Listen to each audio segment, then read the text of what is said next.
சிவகங்கையில் காவல்துறை உதவி ஆய்வாளரை வெட்டிவிட்டு தப்பி ஓடிய ரவுடியை போலீசார் துப்பாக்கியால் சுட்டுப் பிடித்தனர். சிவகங்கை மாவட்டம் காளையார் கோவில் அடுத்த காளைக்கண்மாய் அருகே இன்ஸ்பெக்டர் ஆடிவேல் தலைமையிலான போலீசார் வாகன சோதனையில் ஈடுபட்டிருந்தனர்.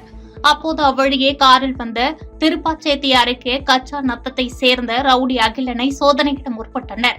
அந்த சமயத்தில் எஸ்ஐ குகனை வாளால் வெட்டிவிட்டு ரவுடி அகிலன் தப்பிக்க முயன்றார். இதையடுத்து இன்ஸ்பெக்டர் ஆடிவேல் துப்பாக்கியால் அகிலனின் வலது காலில் சுட்டு அவரை பிடித்தார். காயமடைந்த அகிலன் மற்றும் எஸ்ஐ குகனை சிவகங்கை அரசு மருத்துவமனையில் போலீசார் சிகிச்சைக்காக சேர்த்தனர். ரவுடி வாளால் தாக்கியதில் காயமடைந்த எஸ்ஐயை மாவட்ட காவல் கண்காணிப்பாளர் டோங்கரை பிரவீன் உமேஷ் நேரில் சந்தித்து ஆறுதல் கூறினார். அகிலன் மீது 3 கொலை வழக்கு உள்ளிட்ட 5 கொலை வழக்குகள் உட்பட 18 வழக்குகள் நிலுவையில் உள்ளது குறிப்பிடத்தக்கது.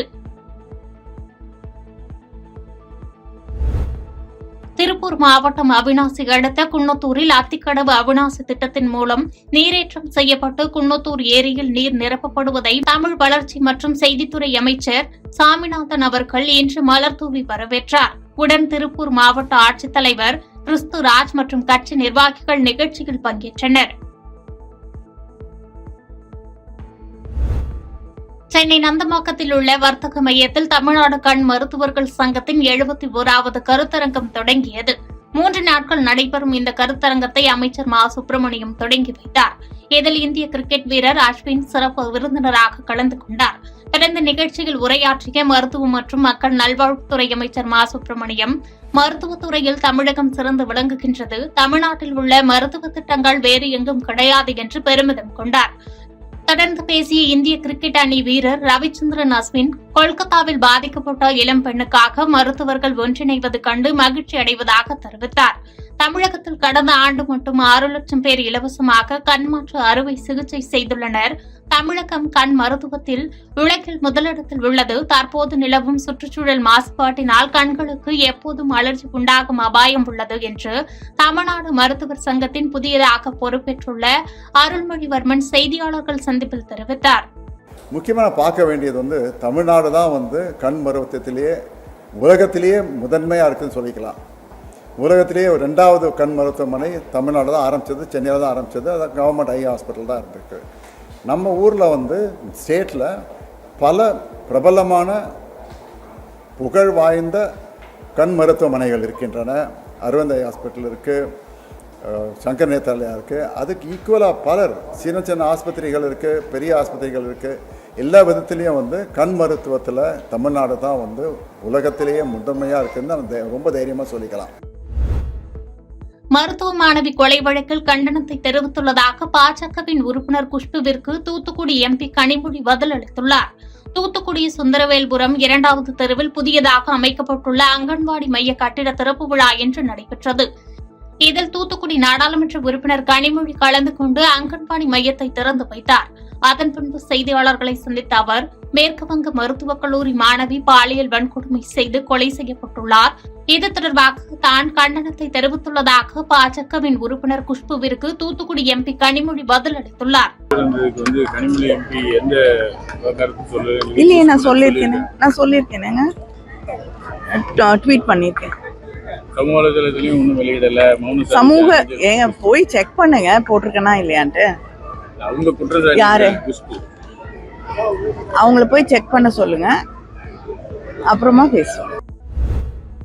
விபத்தில்லா சென்னை ஜீரோ ஆக்சிடென்ட் விழிப்புணர்வு குறித்து சென்னை மடிப்பாக்கம் போக்குவரத்து காவல் ஆய்வாளர் ரமேஷ் தலைமையில் ஹெல்மெட் அணிந்து வந்த பள்ளி குழந்தைகளுக்கு சிறப்பு பரிசளித்தும் குடியிருப்பு நல சங்கங்களுக்கு, சாலையில் வாகன ஓட்டிகளுக்கு விழிப்புணர்வு செய்யப்பட்டது. மேலும் தன்னுடன் 1984ஆம் ஆண்டு பணியில் இணைந்த ஓய்வு பெற்ற காவல்துறை அதிகாரிகளும் நிகழ்ச்சியில் கலந்து கொண்டு ஜீரோ ஆக்சிடென்ட் குறித்து வாகன ஓட்டிகள் மற்றும் பொதுமக்களுக்கு விழிப்புணர்வு ஏற்படுத்தினர்.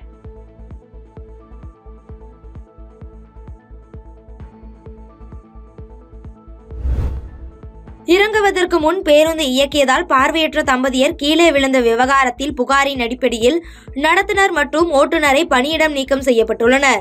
வேலூர் மாவட்டம் பள்ளிகொண்டா அடுத்த திப்பசமுத்திரம் கிராமத்தைச் சேர்ந்தவர்கள் கண் பார்வையற்ற தம்பதியர் ராமதாஸ் மற்றும் விசாலாட்சி வேலூரில் இருந்து பள்ளிகொண்டா வரை விழுப்புரம் கோட்டத்திற்கு அரசு பேருந்தில் பயணம் செய்துள்ளனர்.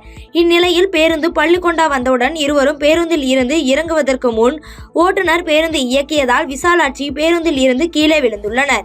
இதனைத் தொடர்ந்து உடனடியாக அரசு பேருந்து நடத்துனரிடம் ராமதாஸ் கேள்வி கேட்டதற்கு அவதூறாக பேசி அலட்சியமாக பேசியுள்ளார். இது குறித்து எழுந்த புகாரின் அடிப்படையில் அப்பேருந்தை இயக்கிய ஓட்டுநர் செந்தில் மற்றும் நடத்துனர் பிரபு ஆகிய இருவரை பணியிடம் நீக்கம் செய்து வேலூர் மண்டல போக்குவரத்து பொது மேலாளர் உத்தரவிட்டுள்ளார்.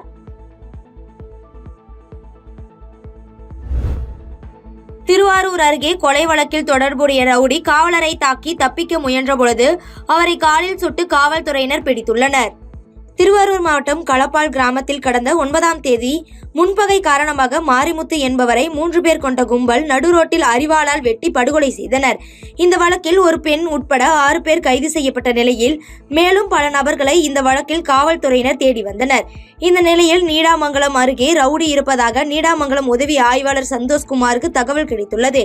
இதனையடுத்து சம்பவ இடத்திற்கு சென்றபோது கையில் வைத்திருந்த அரிவாளால் மனோர் நிர்மல்ராஜ் காவலர் விக்னேஷின் வலது கையில் அரிவாளால் வெட்டிவிட்டு தப்பியோட முயற்சித்துள்ளார்.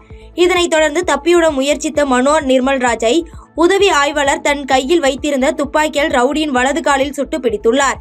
இதனையடுத்து வெட்டுக்காயமடைந்த காவலர் விக்னேஷிற்கும் மனோர் நிர்மல்ராஜ் இருவரையும் திருவாரூர் அரசு மருத்துவக் கல்லூரி மருத்துவமனையில் அனுமதித்து தொடர்ந்து இருவருக்கும் மருத்துவர்கள் சிகிச்சை அளித்து வருகின்றனர். இச்சம்பவம் அப்பகுதியில் பெரும் பரபரப்பை ஏற்படுத்தியுள்ளது. மன்னார்குடி அருகே பட்டா பெயர் மாற்றம் செய்ய லஞ்சம் வாங்கிய மன்னார்குடி துணை வட்டாட்சியரை லஞ்ச ஒழிப்பு காவல்துறையினர் கைது செய்துள்ளனர். திருவாரூர் மாவட்டம் மன்னார்குடி அக்கரை மாரியம்மன் கோயில் தெருவைச் சேர்ந்தவர் சக்திவேல் மனைவி பெயரில் இருந்த பட்டாவில் பெயர் தவறாக இருந்ததால் பெயர் திருத்தம் செய்வதற்கு மன்னார்குடி வட்டாட்சியர் அலுவலகத்தில் மண்டல துணை வட்டாட்சியர் நாகராஜனிடம் விண்ணப்பித்திருந்தார். இந்நிலையில் பட்டா பெயர் திருத்தம் செய்வதற்கு துணை வட்டாட்சியர் நாகராஜன் சக்திவேலிடம் 15,000 ரூபாய் லஞ்சம் கேட்டுள்ளார். இதனையடுத்து திருவாரூர் லஞ்ச ஒழிப்பு காவல்துறையினரிடம் இது குறித்து சக்திவேல் புகார் அளித்துள்ளார். இதனையடுத்து ரசாயனம் தடவிய நோட்டுகளை சக்திவேல் துணை வட்டாட்சியர் நாகராஜனிடம் கொடுத்துள்ளார். அப்போது அங்கு மறைந்திருந்த லஞ்ச ஒழிப்பு துணை கண்காணிப்பாளர் பூரணி மற்றும் ஆய்வாளர் சித்ரா மற்றும் லஞ்ச ஒழிப்பு காவல்துறையினர் கையும் களவுமாக நாகராஜனை பிடித்தனர். இதனையடுத்து லஞ்ச ஒழிப்புத்துறை துணை கண்காணிப்பாளர் பூரணி நாகராஜனை கைது செய்து விசாரணை செய்து வருகின்றனர். கம்மியம்பேட்டை அருகே இளைஞர் மீது மர்ம நபர்கள் சரமாரியாக தாக்குதல் நடத்திய சம்பவம் பெரும் பரபரப்பை ஏற்படுத்தியுள்ளது. கடலூர் கம்மியம்பேட்டை பகுதியைச் சேர்ந்த மூர்த்தி என்பவர் மீது கம்மியம்பேட்டை ஐயனார் கோயில் அருகே சில மர்ம நபர்கள் சரமாரியாக தாக்கியுள்ளனர். இதில் படுகாயமடைந்த மூர்த்தி கடலூர் அரசு மருத்துவமனையில் அனுமதிக்கப்பட்டு தீவிர சிகிச்சை பெற்று வருகிறார். இந்நிலையில் பூச்சி என்கின்ற மூர்த்தி மீது பல வழக்குகள் உள்ள நிலையில் மூர்த்தி தாக்கப்பட்ட காரணம் குறித்து கடலூர் துணை காவல் கண்காணிப்பாளர் பிரபு மற்றும் திருப்பாதிரி புலியூர் போலீசார் தீவிர விசாரணை மேற்கொண்டு வருகின்றனர். இதில் மதுபோதையில் வாக்குவாதத்தில் ஈடுபட்ட நிலையில் இந்த தாக்குதல் நடத்தப்பட்டதாக கூறப்படும் நிலையில் முன் விரோதம் காரணமா என்ற கோணத்தில் போலீசார் தீவிர விசாரணை மேற்கொண்டு வருகின்றனர்.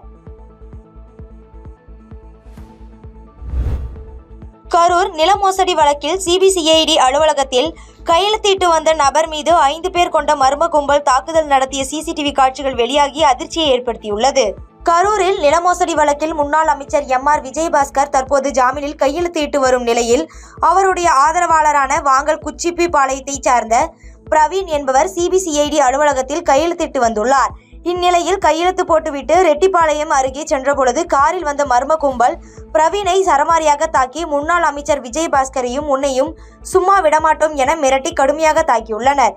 இந்நிலையில் தனியார் மருத்துவமனையில் சிகிச்சை பெற்று வரும் பிரவீன் கூறுகையில் இதற்கு முன் தன்னுடைய உறவினர் ஒருவர் ஆள் வைத்து தன்னை தாக்க எச்சரிக்கை விடுத்துள்ளதாகவும் இதுகுறித்து போலீசார் வழக்கு பதிவு செய்து தாக்குதல் நடத்தியவர்கள் மீது உரிய நடவடிக்கை எடுக்க வேண்டும் என கூறியுள்ளார்.